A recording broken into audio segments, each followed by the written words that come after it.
আসসালামু আলাইকুম, বিসমিল্লাহ, আলহামদুলিল্লাহ, আসসালাতু আসসালামু আলা রসুলিল্লাহ। ইনশাল্লাহ আজকের এই ভিডিওটাতে আমি পূর্ববর্তী ভিডিওর ধারাবাহিকতায় আল্লাহর নাম সংক্রান্ত লেকচার সিরিজের যেই ইংরেজিতে দেয়া লেকচার ডক্টর তাহের ওয়াট সেই লেকচারগুলোর যে ট্রান্সলেশন করেছিলাম আগে, তারও আরেকটা লেকচারে ট্রান্সলেশন করার চেষ্টা করব যদি আল্লাহ তৌফিক দেন। তো পূর্ববর্তী লেকচারগুলোতে আমরা কভার করছি আল্লাহ মূল নাম যেটা হচ্ছে আল্লাহ। দ্বিতীয়ত যেই নামটা কভার করা হয়েছে অলরেডি সেটা হচ্ছে আর রব, এবং 3 নম্বর যে নামটা ট্রান্সলেট করেছি 3 নম্বর যে লেকচারটা সেটা হচ্ছে আল মালিক। আর আজকে যেটা করব ইনশাআল্লাহ এটা হচ্ছে আল্লাহর নাম, আল্লাহর সবচেয়ে গুরুত্বপূর্ণ একটা নাম, সেটা হচ্ছে আস-সামাদ। আল্লাহর নামগুলো কেন জানা গুরুত্বপূর্ণ সেই আবার প্রতি লেকচারের শুরুতে যেরকম আমি করিয়ে দেওয়ার চেষ্টা করি সেরকম আবার দুইটা জিনিস মনে করা দেবো। একটা হচ্ছে কোরআনের আয়াত, একটা হচ্ছে হাদিস। কোরআনে আল্লাহ বলছে ওয়ালিল্লাহিল আসমাউল হুসনা ফাদউহু বিহা। আল্লাহ বলছে আল্লাহর জন্য হচ্ছে সুন্দরতম নামসমূহ, তোমরা ওই নামগুলো দিয়ে আল্লাহর কাছে দোয়া করো, ফাদউহু বিহা। তো আরেক হাদিসের দোয়া করা এই নামগুলো দিয়ে গুরুত্বপূর্ণ কেন? কারণ দোয়াই হচ্ছে ইবাদতের মূল বিষয়বস্তু। আমাদের মুসলিমদের একটা মুসলমানের জীবনে দোয়াই হচ্ছে সবচেয়ে গুরুত্বপূর্ণ একটা ইবাদত, এবং সেই গুরুত্বপূর্ণ ইবাদতে আল্লাহ বলছে যে তোমরা আমার সুন্দর নামগুলো ইউজ করো। হ্যাঁ, তার প্রমাণ কি? রাসূল সাল্লাল্লাহু আলাইহি ওয়াসাল্লাম এক হাদিসে বলছেন যে আদ-দুআ হুয়াল ইবাদা, আদ-দুআ হুয়াল ইবাদা, মানে দোয়াই হচ্ছে ইবাদত। হ্যাঁ, কিন্তু আমরা জানি যে ইবাদত হিসেবে অনেক কিছু আছে, নামাজ, রোজা, হজ, জাকাত, অনেক রকম ইবাদত আমাদের শরীয়তের বিধানে আছে যেগুলো আমরা করি। কিন্তু উনি যেটা গুরুত্ব দিয়েছেন আর দোয়াই হুয়াল ইবাদত, মানে এর মানে না যে দোয়াটাই সব কিছু না, কিন্তু তার অর্থ হচ্ছে যে সবচেয়ে গুরুত্বপূর্ণ অংশ ইবাদতের হচ্ছে দোয়া। সো প্রতিটা ইবাদতের মধ্যেই আমাদের এটা অনুধাবন করতে হবে। যেমন এরকম হাদিস আরও আছে, যেমন রাসূল সাল্লাল্লাহু আলাইহি ওয়াসাল্লাম বলছেন যে আল হাজ্জু আরাফা। হ্যাঁ, আল হাজ্জু আরাফা, আরাফাতই হচ্ছে হজ। কিন্তু যারা হজে গেছে তারা সবাই জানে যে হজের কার্যক্রম বেশ কয়েকদিন ধরে হয়। হ্যাঁ, বেশ 4-5 দিন ধরে হয়, এবং এটা অনেক কিছু, যেটা মিনাতে তাঁবুতে থাকা, এহরাম বাঁধা, এহরাম থেকে শুরু করে তারপরে তাওয়াফ করা, কাবা ঘরে তাওয়াফ করা, সাই করা, মাথা মুন্ডন করা, কুরবানি দেওয়া, তার মধ্যে একটা কাজ হচ্ছে যেমন তারপর মুজদালিফাতে খোলা আকাশের নিচে ঘুমানো, এগুলো সবই হজের আবশ্যক, যেগুলো করতে হবে এই কার্যকলাপের অন্তর্ভুক্ত। কিন্তু তার মধ্যে একটা কাজ হচ্ছে যে জোহরের পর থেকে আরাফাতের দিন জোহরের পর থেকে মাগরিব সূর্য ডুবা পর্যন্ত আরাফাতের ময়দানে অবস্থান করা, তার মধ্যে হলো 6 থেকে 7 ঘন্টা, খুব বেশি এতগুলো কাজের মধ্যে। কিন্তু রাসূল সাল্লাল্লাহু আলাইহি ওয়াসাল্লাম বলছে যে এটার গুরুত্ব এত বেশি এই কাজটার, যে আল হাজ্জু আরাফা। এবং ওই সময় উনি কী করতেন? রাসূল সাল্লাল্লাহু আলাইহি ওয়াসাল্লাম কিছুই করতেন না, শুধু দোয়া করতেন। একদম 6 থেকে 7 ঘন্টা উনি কী করতেন? আল্লাহর কাছে দোয়া করতেন। তো এখান থেকে আবার বোঝা যাচ্ছে যে দোয়ার গুরুত্ব কতখানি, এবং আল্লাহ বলতেছেন ফাদউহু বিহা, তোমার আমার নামগুলো ইউজ করে, আমার যে নামগুলো আছে এগুলো ইউজ করে দোয়া করো। তারপরে আরেকটা হাদিসে রাসূল সাল্লাল্লাহু আলাইহি ওয়াসাল্লাম বলছেন যে আল্লাহর 99টা নাম আছে, ফামান আহসাহা দাখালাল জান্নাহ। এই নামগুলো যে আয়ত্ত করতে পারবে, হ্যাঁ, ফামান আহসাহা মানে অনেকে নামগুলো প্রিন্ট করে ঝুলে রাখে, এটা ঠিক না। অনেকে মুখস্থ করে, এটাও ঠিক না। নামগুলোর মানে বুঝতে হবে, এবং এই মানে বুঝে এই অর্থের দ্বারা দোয়া করতে হবে। এই নামের যে অর্থ আছে, প্রতিটা নামের অর্থ আছে, সেই অর্থগুলো ইউজ করে আল্লাহর কাছে চাইতে হবে। এটা হলো আহসাহা, ফামান আহসাহা দাখালাল জান্নাহ, যে এটা আয়ত্ত করতে পারবে সে বেহেশতে প্রবেশ করবে। সো গুরুত্ব অসম্ভব, এবং আল্লাহর নাম না জানলে আল্লাহর ইবাদত করা যাবে না ঠিক মতো, কারণ প্রতিটা ইবাদতের মধ্যে আল্লাহর নাম আসতেছে। তো আজকে সবচেয়ে গুরুত্বপূর্ণ নাম যেটা আল্লাহর আস-সামাদ, এটা নিয়ে আলোচনা করব। তো ইনশাআল্লাহ সামনের দিকে যাই। আস-সামাদ যেই আলোচনার মূল বিষয়বস্তু যেটা আজকের এই লেকচারে, সেটা হচ্ছে নামের অর্থ। দ্বিতীয়ত 3টা মূল বিষয়বস্তু, একটা হচ্ছে নামের অর্থটা কী, আস-সামাদ নামের শাব্দিক অর্থটা কী। 2 নাম্বার হচ্ছে এটা যে আল্লাহর একটা নাম, তার প্রমাণ কি? কারণ আল্লাহ হচ্ছে গায়েবের একটা বিষয়। আল্লাহকে কেউ দেখে নাই, কেউ দেখবে না। আল্লাহ মানুষ মারা না, মৃত্যু বারজাখে না যাওয়া পর্যন্ত, কিয়ামতের সময় এবং বেহেশতে গেলে কেউ কেউ দেখবে, সবাই দেখতে পারবে না। তো আল্লাহকে জানার একমাত্র উপায় হচ্ছে আল্লাহ যেই ওয়াহি নাজিল করছে সেই ওয়াহির মাধ্যমে। তার মানে আল্লাহ সম্পর্কিত যে কোনো তথ্য বলতে হলে আমাদেরকে ওহির প্রমাণ নিয়ে আসতে হবে। তো ওহি দুই টাইপের, একটা হলো কোরআন এবং হাদিস। হাদিস ডিফারেন্স হচ্ছে যে হাদিস আমরা এটা রাসূল সাল্লাল্লাহু আলাইহি ওয়াসাল্লামের মাধ্যমে আসছে এবং এটা নামাজের মধ্যে আমরা সূরা হিসেবে তেলাওয়াত করি না। তো যাই হোক, দুইটাই ওহি, কিন্তু কোরআন হচ্ছে সরাসরি আল্লাহর বক্তব্য, আল্লাহর কথা। এগুলো কিন্তু হাদিসগুলো ইনস্ট্রাকশন, এটা আল্লাহর তরফ থেকে, এটাও আল্লাহর তরফ থেকেই আসছে। রাসূল সাল্লাল্লাহু আলাইহি ওয়াসাল্লাম আল্লাহর তরফ থেকে ইনস্ট্রাকশনগুলো পেয়ে আমাদেরকে জানাইছেন। হ্যাঁ, যেমন আল্লাহ কোরআনে বলছেন ওমা ইউনতিকু আনিল হাওয়া ইন হুয়া ইল্লা ওয়াহিউন ইউহা, যে রাসূল সাল্লাল্লাহু আলাইহি ওয়াসাল্লাম সে তার নিজের মন গড়া কোনো কথা বলে না, একমাত্র আমি যখন ওহী হিসাবে তার উপরে নাজিল করি তখন সেটাই সে বলে বা করে। হ্যাঁ, এটাই হচ্ছে এই আয়াতটা, এটা এবং এটা কোরআনের আয়াত। তো আল্লাহ যেহেতু বলছে যে সে ওহী ছাড়া কিছু করে না, তো আমরা বলবো যে সে হাদিসে যেগুলো আসছে এগুলো আল্লাহর পক্ষ থেকে আসছে, এটা রাসূল সাল্লাল্লাহু আলাইহি ওয়াসাল্লামের মন গড়া কোনো বিধান না।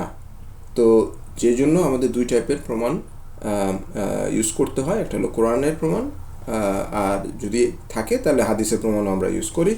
আর যদি একটা থাকে সেটাও যথেষ্ট, এনাফ। যদি শুধু হাদিসই থাকে সেটাও যথেষ্ট। হ্যাঁ, তো আস-সামাদ নামটার দুইটা মূল অর্থ। তো যেটা বিষয়বস্তু সেটা হচ্ছে নামটা কি এবং এটার যে নাম তার প্রমাণ কি, কোরআন হাদিসে কোথায় আসছে, এবং 3 নাম্বার যে এই নামটা জানার বেনিফিট কি আমার লাইফে। যেমন আল্লাহ বলছে ওয়ালিল্লাহিল আসমাউল হুসনা ফাদউহু বিহা। তো আমি নামটা জানলে কীভাবে আল্লাহর এই নামটার মাধ্যমে আমরা কীভাবে আল্লাহর ইবাদত করব, এই 3টা মূল বিষয়বস্তুর উপরে ভিত্তি করে আজকের আলোচনা। তো প্রথম বিষয়বস্তু হচ্ছে আল্লাহর নাম সামাদ। এই সামাদ নামটার অর্থ কী, শাব্দিক অর্থ কী। তো এখন বিভিন্ন সাহাবা বিভিন্নভাবে এই নামটার ব্যাখ্যা করছেন। তার মধ্যে বেশ বিভিন্ন টাইপের ব্যাখ্যা আছে, কিন্তু এই সবগুলো ব্যাখ্যা সাহাবাদের থেকে, এটা অন্যান্য পরবর্তী আলেম না, বলতেছি যে যেমন ইবন আব্বাস বা ইবন মাসুদ, এই টাইপের বড় বড় সাহাবা যারা রাসূল সাল্লাল্লাহু আলাইহি ওয়াসাল্লামের সাথে ছিলেন, তারা যারা কোরআনের অর্থ বোঝেন, তারা কোরআন ব্যাখ্যা করার ক্ষমতা ছিল তাদের মধ্যে, আল্লাহ দিয়েছিল তাদেরকে সেই জ্ঞান, তারা বিভিন্নভাবে ব্যাখ্যা করছে। তার মধ্যে এগুলোকে যদি সব একত্রিত করা হয় তাহলে দুইটা মূল ক্যাটাগরিতে চলে আসে আস-সামাদ নামটার অর্থ। তার মধ্যে একটা হচ্ছে দৃঢ়, যেটা খুব শক্ত, সলিড, মানে পাথর একটা, যেরকম পাথরের থেকেও শক্ত বস্তু আছে, পাথরও ক্ষয় হয় আস্তে আস্তে, কিন্তু এটা এমনই দৃঢ় যেটা কোনো ক্ষয় হয় না, পরিবর্তন হয় না। এটা লক্ষ বছর, কোটি বছর পার হয়ে গেল, এটা কোনো পরিবর্তন আসবে না এটার মধ্যে, সেরকম দৃঢ়। হ্যাঁ, কারণ আল্লাহর গুণাগুণ হচ্ছে দুর্বলতা মুক্ত। তো একটা পাথর যদি আস্তে আস্তে ক্ষয় হয় বাতাসে, যেটা আমরা সবসময় জানি, এরা বলে যে রকি মাউন্টেনে গেলে বা বিভিন্ন জায়গায় গেলে এরা বলে যে এটা 100 মিলিয়ন বছর ধরে এটা বাতাসের ঘর্ষণের কারণে আস্তে আস্তে ক্ষয় হয়ে গেছে, ক্ষয় হয়ে এরকম গ্র্যান্ড ক্যানিয়ন সৃষ্টি হয়েছে, যেটা আসলে ওরা বলে পানির ঘর্ষণের কারণে গ্র্যান্ড ক্যানিয়নটা সৃষ্টি হয়েছে। তো এটা দুর্বলতা, এটা একটা, যতই শক্ত হোক পাথর তার দুর্বলতা আছে, কিন্তু আল্লাহর এরকম কোনো দুর্বলতা নাই, যার কারণে এটা পরিবর্তন হয় না। তারপরে 2 নাম্বার অর্থ হচ্ছে সব কিছু তার উপরে নির্ভরশীল এবং সে কোনো কিছুর উপরে নির্ভর করে না।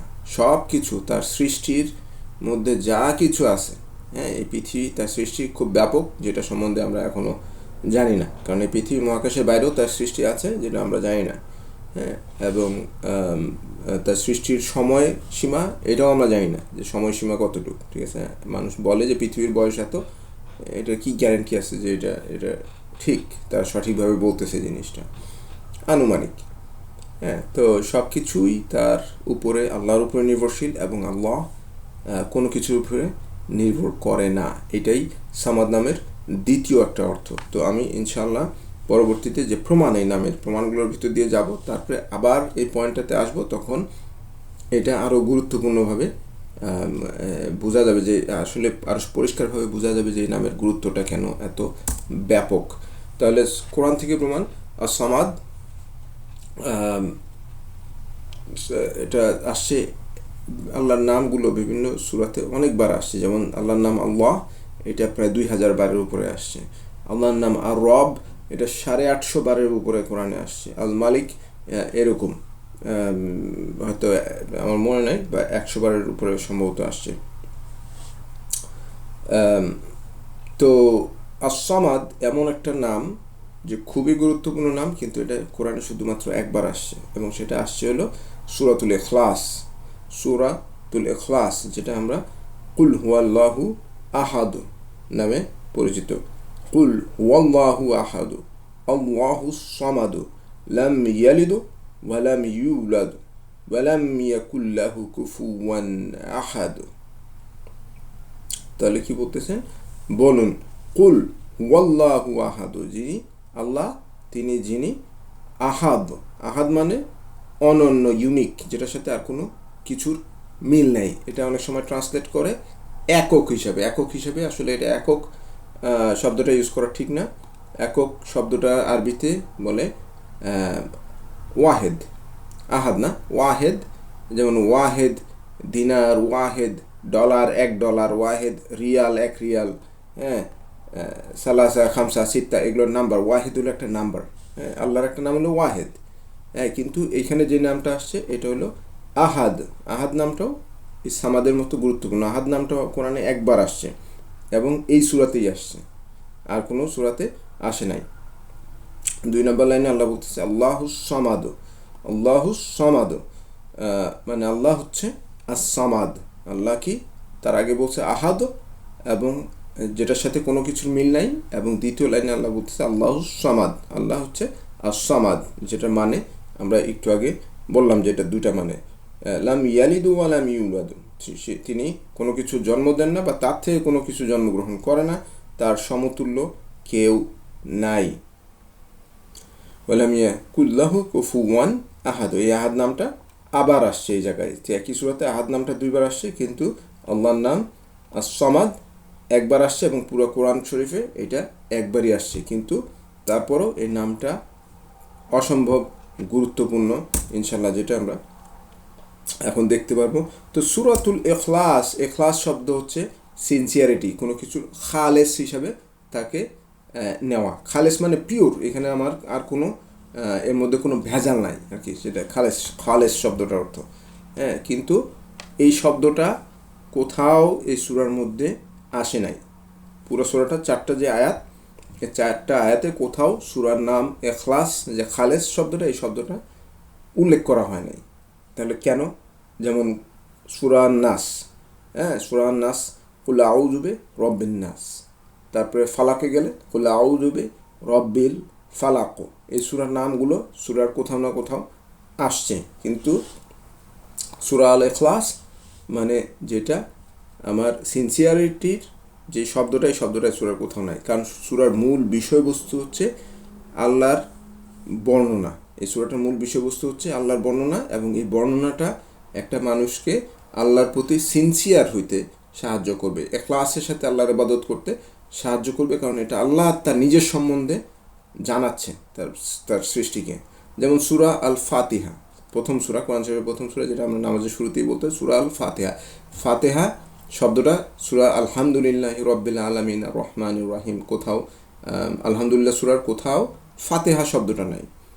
ফাতিহার শাব্দিক অর্থ হচ্ছে ওপেনিং, মানে শুরু, কোনো কিছু শুরু। এটা হলো ডিকশনারি অর্থ, যে শাব্দিক যে অর্থটা, সেটা হচ্ছে ফাতিহা। ফাতাহা মিনে ওপেন, কোনো কিছু মানে শুরু করা। হ্যাঁ, সেই জন্য যেহেতু সূরার মূল বিষয়বস্তু হচ্ছে এটা দিয়ে সব কিছু শুরু হচ্ছে, তো এই জন্য বিষয়বস্তুর মানে বিষয়বস্তুর সার্বিক বিষয়বস্তু বোঝানোর জন্য এই নামটা ফাতিহা। একই রকমভাবে সূরা আল ইখলাস, যদিও ইখলাস শব্দটা কোথাও নাই, কিন্তু এই সূরার মূল বিষয়বস্তু হচ্ছে আল্লাহর প্রতি আমাদেরকে খুলুসিয়াত, খালেস, মানে আল্লাহকে একক এবং অদ্বিতীয় হিসাবে, একক এবং অদ্বিতীয় এবং অনন্য হিসাবে আল্লাহকে বোঝার জন্য যা যা দরকার তা সব কিছু এই সূরার মধ্যে দেওয়া আছে। এবং তার মধ্যে যেটা আছে আল্লাহ দুইটা গুরুত্বপূর্ণ নাম, আল আহাদ এবং আস সামাদ, এই দুইটা নাম এর মাধ্যমে এই যে দুইটা নাম যে বুঝবে সে বুঝবে যে আল্লাহ ছাড়া আর কোনো কিছুই আসলে কোনো কিছুর কোনো ভ্যালু নাই, সবগুলো ইউজলেস, হ্যাঁ, সবগুলো বাতিল। তো এই বুঝটা আসবে এই সূরাটা বুঝলে পরে, তখন মানুষ খলুসিয়াত এখলাসের সাথে আল্লাহর ইবাদত করতে পারবে সব কিছুতে তাদের জীবনে। এই জন্য এই সূরাটা নাম হচ্ছে এখলাস, এবং এই সূরাটার গুরুত্ব অনেক অনেক বেশি। তাহলে সূরাটার গুরুত্ব এবং সামাদ নামটা কেন, সূরাটার গুরুত্ব বেশি এই দুইটা নামের কারণে এবং আল্লাহর অন্যান্য বর্ণনার কারণে। সূরা হাদিসের থেকে প্রমাণ, আস-সামাদ, আসলে এটা সামাদের প্রমাণ না, এটা সূরা ইখলাসের যে গুরুত্ব সেটার প্রতি প্রমাণ। সূরা আল ইখলাসের প্রতি ভালোবাসা একটা মানুষকে, একটা মোমেন, একটা মুসলমানকে বেহেশতের দিকে নিয়ে যাবে। তার প্রমাণ কি, সহিহ আল বুখারীতে রাসূলুল্লাহ সাল্লাল্লাহু আলাইহি ওয়াসাল্লাম বলছেন, আনাস ইবনে মালিক রাদিয়াল্লাহু আনহু বর্ণনা করছেন যে এক ব্যক্তি বলল যে হে আল্লাহ রসুল, আমি এই সূরাটাকে ভালোবাসি, মানে কুল হু আল্লাহু আহাদ, এই সূরাটার কথা সে বলতেছে যে আল্লাহুস সামাদ। তখন রাসূল সাল্লাল্লাহু আলাইহি ওয়াসাল্লাম তার উত্তরে বলছেন যে এর প্রতি তোমার ভালোবাসা তোমাকে জান্নাতে প্রবেশ করাবে, তোমাকে বেহেশতে প্রবেশ করতে সাহায্য করবে বা প্রবেশ করাবে। সে ভালোবাসে কারণ এটাতে আল্লাহর বর্ণনা দেওয়া হয়েছে, আল্লাহর নিজস্ব যে আল্লাহ কি এটা বর্ণনা দেওয়া হয়েছে, এই জন্যই সে সূরাটাকে ভালোবাসে। দ্বিতীয় হাদিস, সূরা আল ইখলাস কোরআনের 1/3, 3 ভাগের 1 ভাগ, অনেক হেভি ওয়েট। এই কোরআনটা আমরা জানি যে অনেক বড়, 650 পৃষ্ঠার উপরে, অনেকগুলো সূরা, 114টা সূরা এখানে আছে, হ্যাঁ, অনেক ওয়ার্ড। তো তার মধ্যে সূরা ইখলাস ছোট্ট একটা সূরা, যেটা 4টা মাত্র আয়াত এবং প্রতিটা আয়াত খুবই ছোট, শর্ট আয়াত। এটা সূরা আল বাকারার মতো বড় বড় আয়াত না, বা আয়াতুল কুরসির মতো অনেক লং আয়াত না, হ্যাঁ। তো আবু সাঈদ আল খুদরি রাদিয়াল্লাহু আনহু থেকে বর্ণিত, রাসূল সাল্লাল্লাহু আলাইহি ওয়াসাল্লাম তার সাহাবাদেরকে একদিন বললেন যে তোমাদের জন্য কারো কি প্রত্যেক দিন রাত্রে কোরআনের 1/3 তেলাওয়াত করা কঠিন? তোমরা কি, মানে এমন একটা, উনি বলছে কেন করো না, তোমরা করো, 1/3 তেলাওয়াত করো, এরকম একটা জিনিস আর কি, তার ওই কোশ্চেনের মাধ্যমে উনি বুঝাচ্ছেন। তখন তারা শোনার পরে সাহাবাদের কাছে মনে হলো যে এটা খুব কঠিন একটা কাজ, যে 1/3 কোরআনের শেষ করা খুবই ডিফিকাল্ট, এটা কে করতে পারবে, এবং করার থেকে হলে একদিন হয়তো করতে পারে, কিন্তু এবাদত যেটার সেটা কন্টিনিউ করতে হয়, একটা এবাদত মানে প্রতিদিন মানুষ একদম মারা যাওয়া পর্যন্ত এবাদতটা কন্টিনিউ করতে হয়, কারণ কন্টিনিউয়াস এবাদত হচ্ছে আল্লাহর কাছে সবচেয়ে প্রিয়, যেটা ছোট হলেও প্রিয়। কেউ যদি প্রতিদিন 1 টাকা দেয়, ওই 1 টাকায় যদি সে প্রতিদিন করে কাজটা, তাহলে ওইটা বছরে 10 লক্ষ টাকা দেওয়ার থেকেও একবার বেশি গুরুত্বপূর্ণ, কারণ সে প্রতিদিন করতেছে কাজটা। সো আল্লাহর কাছে প্রতিদিন একটা ইবাদত করা, এটা সবচেয়ে, যেটা আল্লাহ বলছে সবচেয়ে প্রিয় ইবাদত হলো যেটা মানুষ প্রতিদিন করে, যদিও ইবাদতটা ছোট হয়, পরিমাণে ছোট হয়।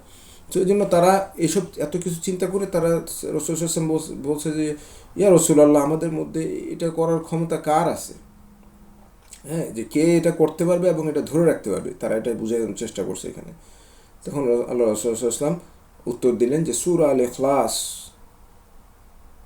এটা হচ্ছে তা'দিলু সুলুসাল কোরআন, তা'দিলু সুলুসাল কোরআন, এটা কোরআনের 1/3, 3 ভাগের 1 ভাগ। সো এটা পড়ো, হ্যাঁ। এবং এটা আমরা জানি যে ঘুমাইতে যাওয়ার আগে যেটা সুন্নাত রাসূল সাল্লাল্লাহু আলাইহি ওয়াসাল্লাম করতেন, সেটা হলো হাতের মধ্যে 3 বার, মানে থুতু না, এটা বাতাস বেরোতো মুখ দিয়ে, এরকম করে উনি কুল হু আল্লাহু আহাদ, কুল আউযু বিরাব্বিল ফালাক, কুল আউযু বিরাব্বিন নাস, এই 3টা সূরা পড়ে পুরা গায়ে উনি হাত যতটুকু যেত ততটুকু মসহ করতো, এবং এটা তিনি 3 বার রিপিট করতেন, হ্যাঁ, 3 বার রিপিট করতেন, এটা উনি সবসময় করতেন। এবং তাছাড়াও আমরা জানি যে ফজর নামাজের পরে গুরুত্বপূর্ণ সুন্নত হচ্ছে 3 বার কুল হু আল্লাহু আহাদ পড়া, তারপরে সূরা নাস, সূরা আল ফালাক, এই 3টা সূরা 3 বার করে পড়া সূর্য উঠার আগে, মানে ফজর নামাজের পরে এবং আসরের নামাজের পরে। আসর থেকে মাগরিবের মাঝখানে যে দোয়াগুলো আছে তার মধ্যে এই দোয়াগুলোর একটা গুরুত্বপূর্ণ ইবাদত হচ্ছে 3 বার করে কুল হু আল্লাহু আহাদ পড়া, কুল আউযু বিরাব্বিল ফালাক, কুল আউযু বিরাব্বিন নাস, 3 বার করে পড়া এই সূরাগুলো। আর রাত্রে শোয়ার আগে যেটা বডির মধ্যে আমরা হাত দিয়ে করি, সেগুলো প্রতিটা জায়গায় এই সূরাটা আসতেছে, কারণ এটা অনেক গুরুত্বপূর্ণ, এবং এর মাধ্যমে আল্লাহ মানুষ বিভিন্ন ক্ষতি এবং জাদু, যেটা ব্ল্যাক ম্যাজিক, যেটা কালো জাদু, যেটা এগুলো থেকে আল্লাহর প্রোটেকশন পাওয়া যায়, এবং মানুষের হিংসার থেকে প্রোটেকশন পাওয়া যায়। কারণ কুল আউযু বিরাব্বিন নাস, মানুষ, যেটা এখানে মানুষের বলা হচ্ছে যারা হিংসা করে, হাসাদ, হ্যাঁ, তাদের থেকে আল্লাহর সাহায্য, জিন এবং মানুষের থেকে আল্লাহর আমরা প্রোটেকশন চাইতেছি এই সূরাগুলোর মধ্যে। সেই সূরাগুলো এই সময়গুলোতে পড়া খুবই খুবই গুরুত্বপূর্ণ, বিভিন্ন ক্ষতির থেকে বাঁচার জন্য। তারপরে যে হাদিসটা আসছে সেটা হচ্ছে সূরা ইখলাসের প্রতি ভালোবাসা, আল্লাহর ভালোবাসা নিয়ে আসে। সবচেয়ে গুরুত্বপূর্ণ যেটা যেটা আল্লাহর, আমাদের সবার উদ্দেশ্য হচ্ছে আল্লাহর ভালোবাসা পাওয়া। সবাই বলে আমরা আল্লাহকে ভালোবাসি, যে শিয়া সেও বলে আল্লাহকে ভালোবাসি, যে দাউদবন্দি সেও বলে আমি আল্লাহকে ভালোবাসি, হ্যাঁ, যে কাফের খ্রিস্টান সেও বলে আমি আই লাভ গড, আমি আল্লাহকে, গডকে খুব ভালোবাসি। তো ওদের গড আল্লাহ সেম থিং, যদি ওদের কনসেপ্টটা আলাদা। কিন্তু আল্লাহকে ভালোবাসে না এমন কোনো মানুষ পাওয়া যাবে না, যে একমাত্র এথিয়েস্ট, যারা নাস্তিক ছাড়া সবাই যার যার গডকে, উপাস্যকে ভালোবাসে। এবং মুসলিমদের মধ্যে অনেক গ্রুপ আছে যারা মুসলিম না, তারাও বলে যে আমি আল্লাহকে ভালোবাসি, যেমন অনেক শিয়াই, তারা মুসলিম না। তারপরে কাদিয়ানি, দেওবান্দি, ইসমাইলি, এরা এরা বলে যে এরা মুসলিম, কিন্তু আসলে এরা মুসলমান না, কিন্তু এরা সবাই বলে আল্লাহকে ভালোবাসে। তো ওইটা বিষয় না, মূল বিষয় হচ্ছে আল্লাহ কি তোমাকে ভালোবাসে কি না।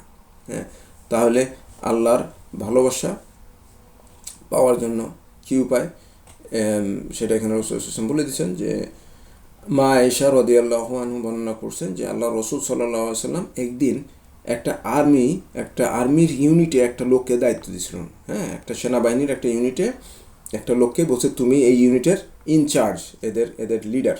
হ্যাঁ, তখন তিনি তাদের নামাজের নেতৃত্ব দিতেন, যেহেতু সে লিডার, সে ওদের নামাজের সময় সে ইমামতি করতো। তো উনি যে লোকটা যে কাজ করতে, সাহাবা, সে করতে সবসময় সূরা আল ইখলাস দিয়ে তার নামাজ শেষ করতো। লাস্ট রাকাতে সবসময় সূরা আল ইখলাস, কুল হুয়াল্লাহু আহাদ, এইটা সে তেলাওয়াত করতো, রিসাইট করতো। তারপরে আল্লাহু সামাদ, মদিনায় যখন ফিরে আসার পর, যার আর্মির ইউনিটটা যখন ফিরে আসছে মদিনায়, তখন তারা রাসূল সাল্লাল্লাহু আলাইহি ওয়াসাল্লামের কাছে গিয়ে জিনিসটা বলছে, ইয়া রাসূলুল্লাহ সাল্লাল্লাহু আলাইহি ওয়াসাল্লাম, যে আমাদের যে লিডার উনি সবসময় কুল হুয়াল্লাহু আহাদ দিয়ে নামাজ শেষ করেন, সব সময়ই সে একই সূরা লাস্টে পড়ে।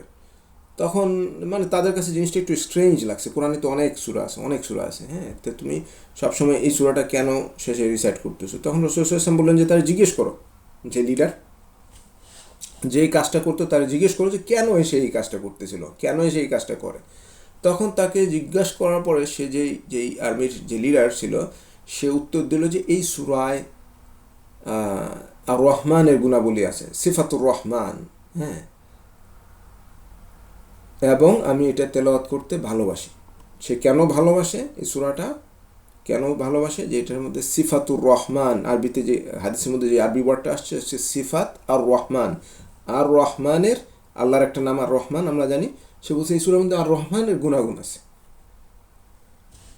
তো যার জন্য আমি এটা তেলাওয়াত করতে ভালোবাসি। তখন রাসূল সাল্লাল্লাহু আলাইহি ওয়াসাল্লাম এটা শোনার পরে কী বললো, তারা যে বলো যে আল্লাহ তারা ভালোবাসে, তাকে যে বলো যে আল্লাহ তাকে ভালোবাসে।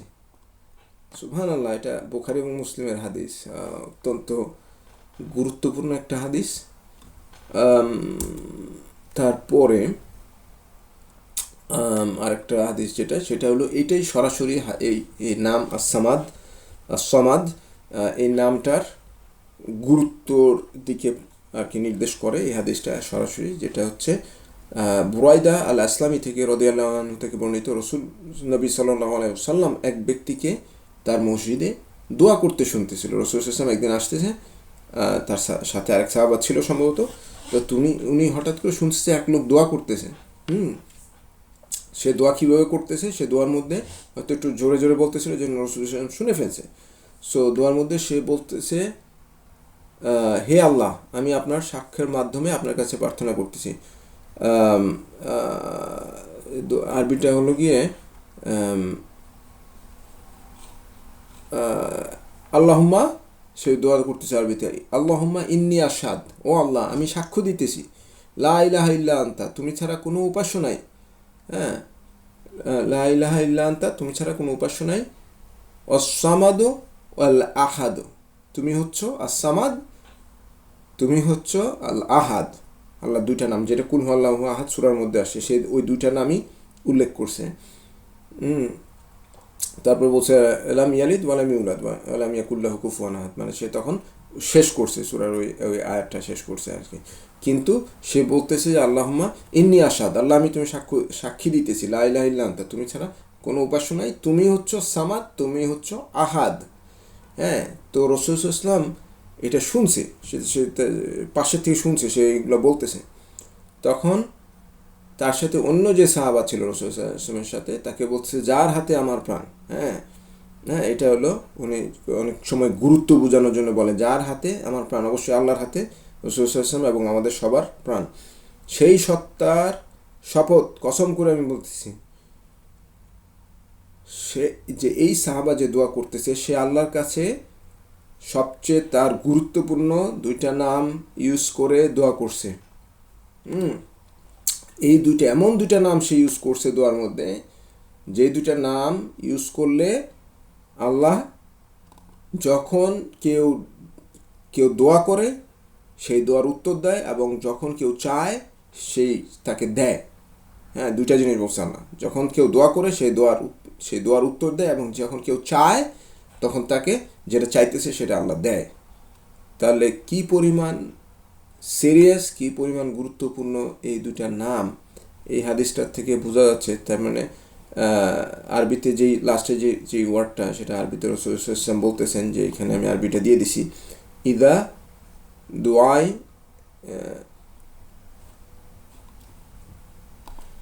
ইযা দুইয়া বিহি আজাব ওয়া ইযা সুইলা বিহি আতা। ইযা দুইয়া বিহি আজাব ওয়া ইযা সুইলা বিহি আতা। যখন দোয়া করা হয় এই নাম দুটো দিয়ে, যখন দোয়া করা হয় তখন আল্লাহ ওই দোয়াতে উত্তর দেয়, এবং যখন কিছু চাওয়া হয় তখন আল্লাহ যেটা চাইতেছে সেটা দেন। হ্যাঁ, তো খুবই এক্সট্রিম অত্যন্ত গুরুত্বপূর্ণ নাম, যে আমি আর কোনো নাম সম্বন্ধে রাসূল সাল্লাল্লাহু আলাইহি ওয়াসাল্লাম কিছু বলছে আমি জানি না। ঠিক আছে, বলছে যে সামাদ ওয়াল আহাদ, এই দুইটা নামের মাধ্যমে আল্লাহকে ডেকে যখন কিছু চাওয়া হয় তখন আল্লাহ সেই দোয়াতে উত্তর দেন। তো এটা থেকে দুইটা জিনিস, যে নামটার গুরুত্ব এবং এটা যে একটা নাম কোরআনেও আসছে হাদিসেও আসছে, তার সবই আমরা দেখতে পাচ্ছি। এবং অলসো এর মাধ্যমে যে নামটা কিভাবে আমাদের জীবনে আমরা ইউজ করব তার একটা গুরুত্বপূর্ণ পদ্ধতি আমাদের জানা হয়ে গেল এই হাদিসটার মাধ্যমে। তো আবার ব্যাক টু নামের মিনিং, নামের মূল অর্থ, যেটা দুইটা প্রথমের দিকে বলতেছিলাম, তো এখন নামের মূল অর্থটাতে আবার আসি। তাহলে নামটার অর্থটার গুরুত্ব ব্যাখ্যা করতে এখন একটু ইজি হবে। কারণ আমি বলছিলাম প্রথমে শুরুতে যে নামটার দুইটা মূল অর্থ, তার একটা হচ্ছে দৃঢ়, যেটার কোনো ক্ষয় হয় না, যেটা নড়ে না চড়ে না, যেটার কোনো বৃদ্ধি হয় না কমেও না, এরকম একটা কনসেপ্ট, যে আল্লাহর নাম আস-সামাদ, যে আল্লাহ পুরা সলিড, এটা থেকে কোনো কিছু বের হয় না, এটার ভিতরে কোনো কিছু ঢুকে না। এইটাই বোঝানোর জন্য আল্লাহ কুল হু আল্লাহু আহাদে বলছে লাম ইয়ালিদ ওয়া লাম ইউলাদ, সে কোনো কিছু থেকে জন্মগ্রহণ করে নাই এবং তার থেকে কোনো কিছু বের হয় না। হ্যাঁ, তার থেকে কোনো কিছু জন্মগ্রহণ করে না। এই কনসেপ্টটা বোঝানোর জন্য আল্লাহ ওই আয়াতটা বলছে যে তার কাছে কোনো কিছু যোগ হয় না তার সাথে, এবং কোনো কিছুই তার থেকে বের হয়ে যায় না। হ্যাঁ, তার মানে এটা এমন একটা গুরুত্বপূর্ণ বৈশিষ্ট্য, যেটা আমরা সামাদিয়া বলি, যে সামাদিয়া হচ্ছে আল্লাহর প্রত্যেকটা গুণাগুণের সাথে জড়িত। এই নামটার গুরুত্ব বোঝার জন্য এই জিনিসটা বুঝতে হবে, যে আল্লাহর আল্লাহ যত গুণাগুণ আছে, হ্যাঁ, সবগুলোই এই সামাদিয়ার উপরে ভিত্তিক, মানে সামাদিয়ার এই বৈশিষ্ট্যটা প্রত্যেকটা নামের ক্ষেত্রে আছে। প্রত্যেকটা আল্লাহ যে 99টা নাম আছে, এবং যে নামগুলো আল্লাহ আমাদেরকে জানায় নাই এই 99টার ভিতরে, এর বাইরেও আল্লাহর নাম আছে যেগুলো জানায় নাই আমাদেরকে, সব কিছুর ক্ষেত্রে প্রযোজ্য, সবগুলো নামের ক্ষেত্রে প্রযোজ্য। কিভাবে? এটা হচ্ছে ধরি আমরা আল্লাহু আল আলিম, যেটা হচ্ছে আল্লাহ হলো জ্ঞানী। হ্যাঁ, আল্লাহ হচ্ছে সব কিছু আলিম, জ্ঞানী না, আল্লাহ হচ্ছে সব কিছু সব জানতা, যে সব কিছু জানে। হ্যাঁ, তাহলে আমাদের ক্ষেত্রে, মানুষের ক্ষেত্রে জানার কনসেপ্টটা কীরকম? মানুষের ক্ষেত্রে আমরা এক সময় আমি আজকে এটা জানতাম না, কালকে এটা বই পড়লাম জানলাম, পরশু দিন জানলাম। ছোটো সময় আমি কিছুই জানতাম না। একটা বাচ্চা ছোটো সময় কিছুই জানে না, সে আস্তে আস্তে আস্তে আস্তে আস্তে নামগুলো শিখে জানতেছে। তাহলে কি তার জানাটা আস্তে আস্তে বড় হইতেছে। তারপরে মানুষ যখন বয়স হয় তখন আস্তে আস্তে জিনিসগুলো ভুলতে থাকে, কারণ বার্ধক্যের কারণে সে আস্তে আস্তে আস্তে আস্তে ভুলে যেতেছে, জিনিসগুলো মনে রাখতে পারে না। তাহলে কি হচ্ছে, এই জিনিসটা একসময় বাড়তেছে, কোনো অ্যাড হচ্ছে, যোগ হইতেছে এটার সাথে সাথে, আবার এক সময় এটা থেকে বের হয়ে আসতেছে, কমে আসতেছে। একই কনসেপ্ট। হ্যাঁ, সব কিছু, প্রত্যেকটা সৃষ্টির ক্ষেত্রে একই কনসেপ্ট। এক সময় পাথরগুলো ছিল না, এই লাভা এসে, এরা বলে যে ভলকানোর লাভা এসে পাথরগুলো সৃষ্টি করছে, এই পাথরগুলো আবার বাতাসে ক্ষয় হয়েছে মিলিয়ন ইয়ে। তো প্রত্যেকটা জিনিস সের মধ্যে আমরা দেখি যে এই বৈশিষ্ট্যটা আছে। হ্যাঁ, এটা চেঞ্জ হয় প্রত্যেকটা, এমন কোনো সৃষ্টি নাই যেটা চেঞ্জ হয় না। আল্লাহর এমন কোনো সৃষ্টি নাই যেটা চেঞ্জ হবে না। আল্লাহর ক্ষেত্রে যে সামাদিয়া আছে, আল্লাহ আলিম, হ্যাঁ, এটা আল্লাহ সবসময় সব কিছু জানতেন, সব কিছু বর্তমানে জানেন, এবং ভবিষ্যতে উনি সব কিছু জানবেন। এটা থেকে কোনো কিছু তিল পরিমাণ, সরিষা পরিমাণ অ্যাড হবে না। যে সামান্য একটু জিনিস জ্ঞান ছিল না, এখন আল্লাহর একটু জ্ঞান বাড়ছে, আউযুবিল্লাহ, এবং কখনো এটা থেকে কোনো কিছু কমবে না যে আল্লাহ এই জিনিসটা জানতেন না, আজকে এটা জানতো, জানবে না। আল্লাহর এইরকম দুর্বলতা, ইমপারফেকশন, এটা আল্লাহর ক্ষেত্রে প্রযোজ্য না। একই কনসেপ্ট আল্লাহ হাকিম, আল্লাহ হচ্ছে জ্ঞানী। হ্যাঁ, জ্ঞানী মানে একটা হলো জানেন সব কিছু, একটা হলো জ্ঞানী। ওই জানাটা সঠিকভাবে অ্যাপ্লাই করাটাই হচ্ছে জ্ঞানী। জ্ঞানী ব্যক্তি কি? যে জ্ঞানী ব্যক্তি হলো সে সঠিক সব কিছুতে সঠিক সিদ্ধান্ত নিতে পারে। সঠিক সিদ্ধান্ত নিতে পারে কি জন্য? কারণ সে অনেক কিছু জানে। সে জানে যে ভবিষ্যতে কী হবে, অতীতে কী হয়েছে, এরকম করলে কী হবে, এটা করলে কী হবে, এটা না করলে কী হবে, সব কিছু সে জানে। এই জন্য সে হলো জ্ঞানী ব্যক্তি। হ্যাঁ, তো জ্ঞানী ব্যক্তি তার জানার সাথে কানেক্টেড। যে কিছুই জানে না সে কখনো জ্ঞানী হতে পারবে না। হ্যাঁ, যে মানুষ অনেক পড়াশোনা করে তারপরে হাকিম হয়, যে জজের হাকিম, কারণ সে অনেক পড়াশোনা করে আসছে, সে সব নিয়মকানুন জানে। যে কিছুই জানে না, সে যতই বিচক্ষণ হোক, তাকে হাকিমের চেয়ারে বসানো সম্ভব না। তো একইভাবে যে আল্লাহ সবসময় জ্ঞানী ছিলেন, আছেন এবং থাকবেন, তার থেকে কোনো সরিষা পরিমাণ জ্ঞান এদিক সেদিক হবে না। আল্লাহ আজিজ, আল্লাহ হচ্ছে সর্বময় ক্ষমতার অধিকারী, তার ক্ষমতা সবসময়ই পরিপূর্ণ ছিল, বর্তমানেও আছেন এবং ভবিষ্যতেও থাকবেন। আল্লাহ গনি, আল্লাহ হচ্ছে রিচ, ধনী, তার আল্লাহর মানে কোনো কিছুর অভাব নাই। আল্লাহ এমন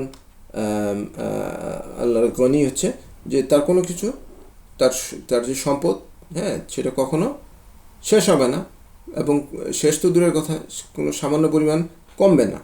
হ্যাঁ, সামান্য পরিমাণ কমবে না, কারণ একটা হাদিসে রাসূলুল্লাহ বলছে যে তোমাদের যত মানুষ পৃথিবীর শুরু থেকে শেষ পর্যন্ত আসবে, এবং যত জিন, এটা মানে তো আমরা কল্পনা করতে পারি না যে কত মানুষ আর কত জিন, সবাই যদি যার যা দরকার সব নিয়ে যায় আমার থেকে, তারপরও আল্লাহর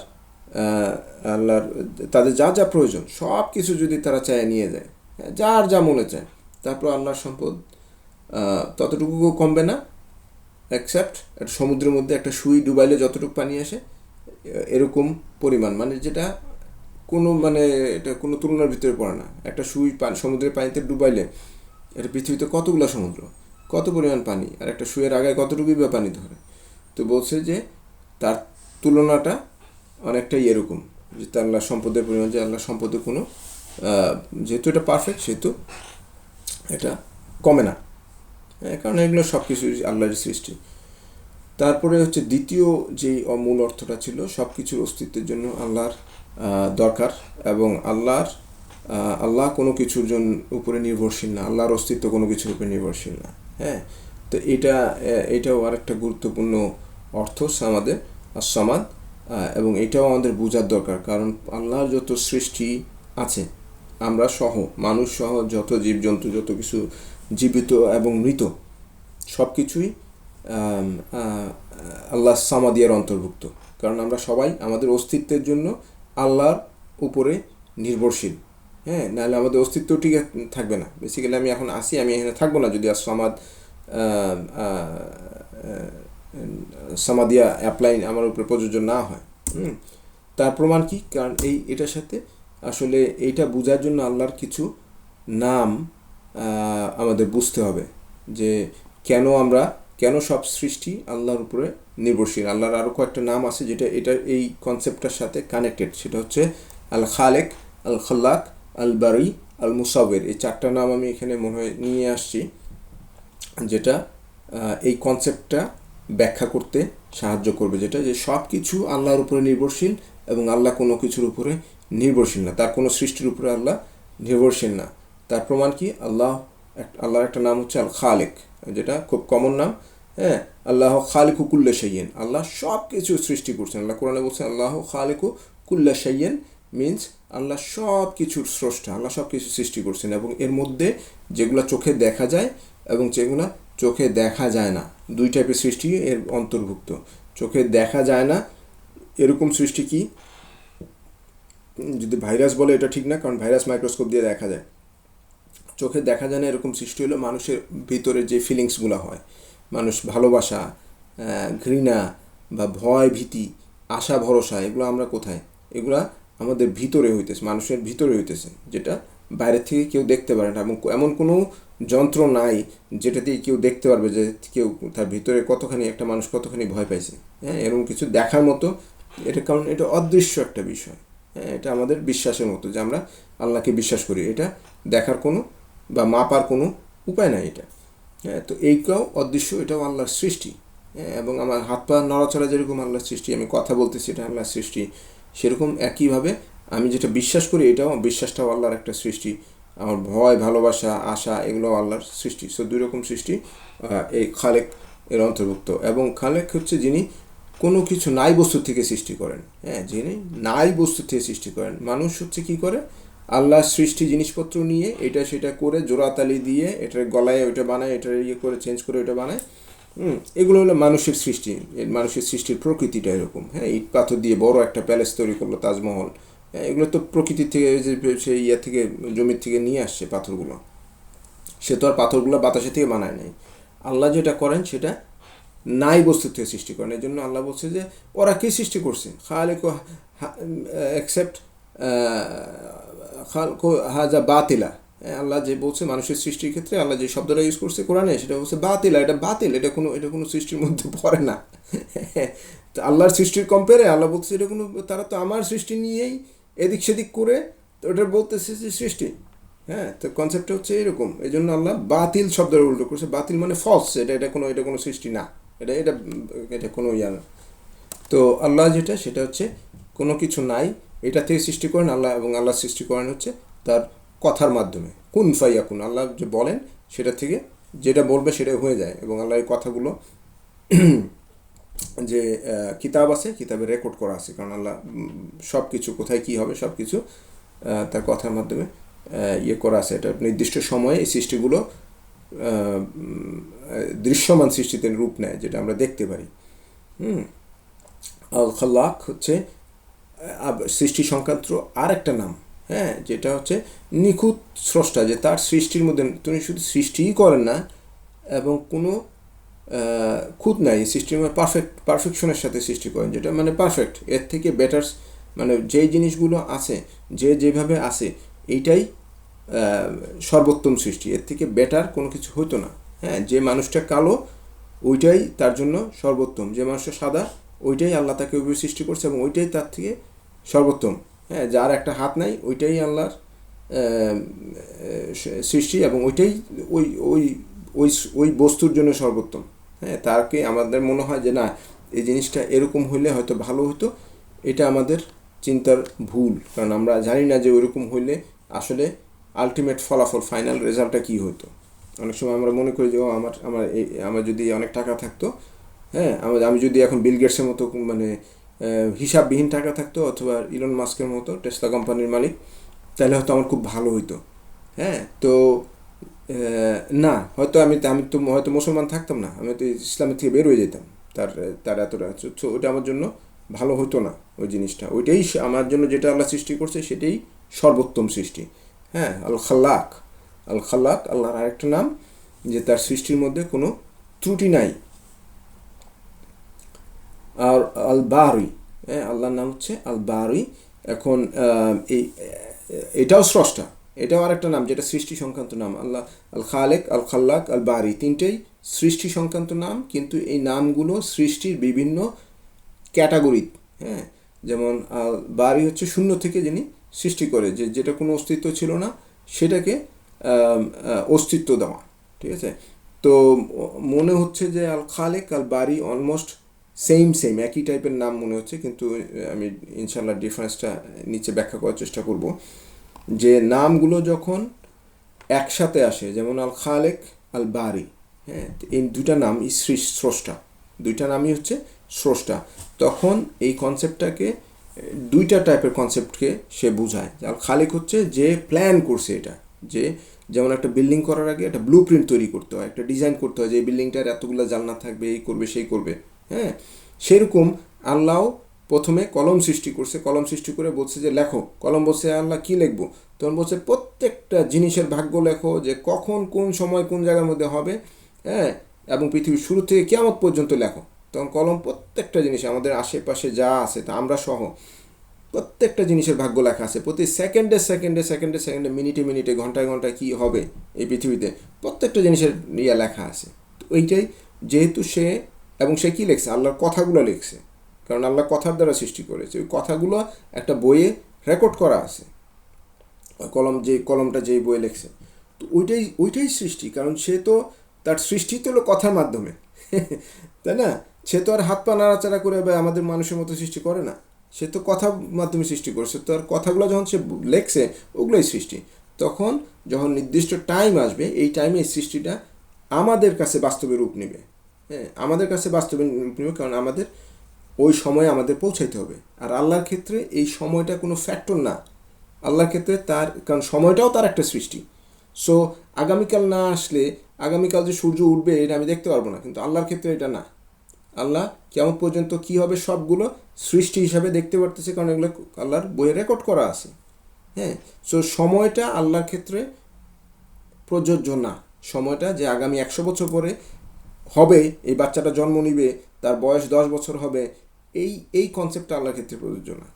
আল্লাহর ক্ষেত্রে সবই প্রেজেন্ট। হ্যাঁ, সে সব কিছু সৃষ্টি করে, সে অলরেডি জানে যে সব কিছু কী হবে এবং কী ফর্মে হবে, প্রতি সেকেন্ডে কোন ফর্ম থাকবে, কার কত বছর বয়স থাকবে ওই দিন পৃথিবীতে, সবগুলো, এবং সে কী রূপে থাকবে, এগুলো সব মানে এটা বোঝানো একটু মুশকিল জিনিসটা। হ্যাঁ, যেহেতু আমরা অভ্যস্ত না এই জিনিসটাতে।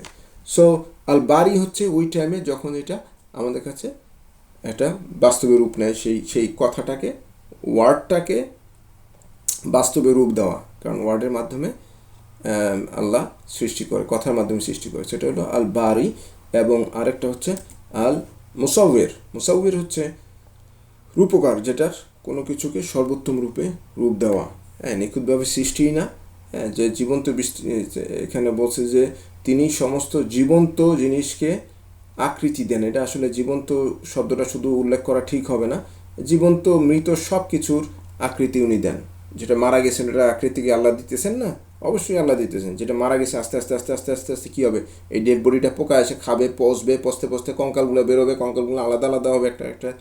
ঠিক আছে, এই যে রূপটা পরিবর্তন হতেছে প্রত্যেকটা মিনিটে, এই রূপটাও তো আল্লাহ দিতেছেন। এটা হলো আল মুসাউয়ের হলো কোনো কিছুকে সুন্দর করে রূপ দেওয়া। মানুষের বাচ্চা যখন মায়ের পেটে থাকে, তখন আস্তে আস্তে ছোটো একটা ব্লাড সেল থেকে আস্তে আস্তে বড় হইতে তার হাত হয়, পা হয়।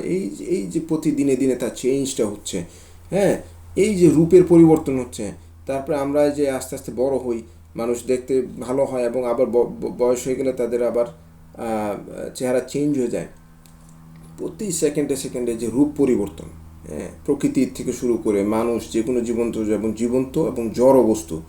হ্যাঁ, একটা পাথরের যে ক্ষয় হইতেছে, গ্র্যান্ড ক্যানিয়ন যে তৈরি হয়েছে, গ্র্যান্ড ক্যানিয়নটা ওরা কি বলে প্রকৃতি সৃষ্টি করছে? না, প্রকৃতি না, এটা আল মুসাউয়ের, এইটার আর্টিস্ট, এটার আর্কিটেক্ট হচ্ছে আল মুসাউয়ের। হ্যাঁ, সে এই রূপটা দিছে, গ্র্যান্ড ক্যানিয়নের যে রূপটা এই মুহূর্তে আসছে। আরও 100, 500, 1,00,000 বছর পরে গ্র্যান্ড ক্যানিয়নের কী রূপ হবে, বা রকি মাউন্টেনের কী রূপ হবে, অথবা সমুদ্রের ঢেউগুলার কী সাইজ হবে। হ্যাঁ, এই সব কিছু, আকাশে কয়টা মেঘ থাকবে, এখন গেলে আকাশে সূর্য কোন জায়গায় থাকবে, আকাশে মেঘগুলা কোন আকৃতি প্রকৃতিতে থাকবে, এই যে রূপগুলা প্রতিটি জিনিসের, হ্যাঁ, তার সৃষ্টির মধ্যে। এবং পৃথিবী হলো ছোট্ট একটা গ্রহ, সৌরজগতের ছোট্ট একটা গ্রহ, সামান্য একটা গ্রহ পৃথিবী, তার বাইরে তো ব্যাপক সৃষ্টি আল্লাহর। তো এই ব্যাপক সৃষ্টির যে রূপ, হ্যাঁ, প্রতি মুহূর্তে এটা কে দেয়? আল মুসাউয়ের, আল্লাহর নাম আল মুসাউয়ের এটার সাথে কানেক্টেড।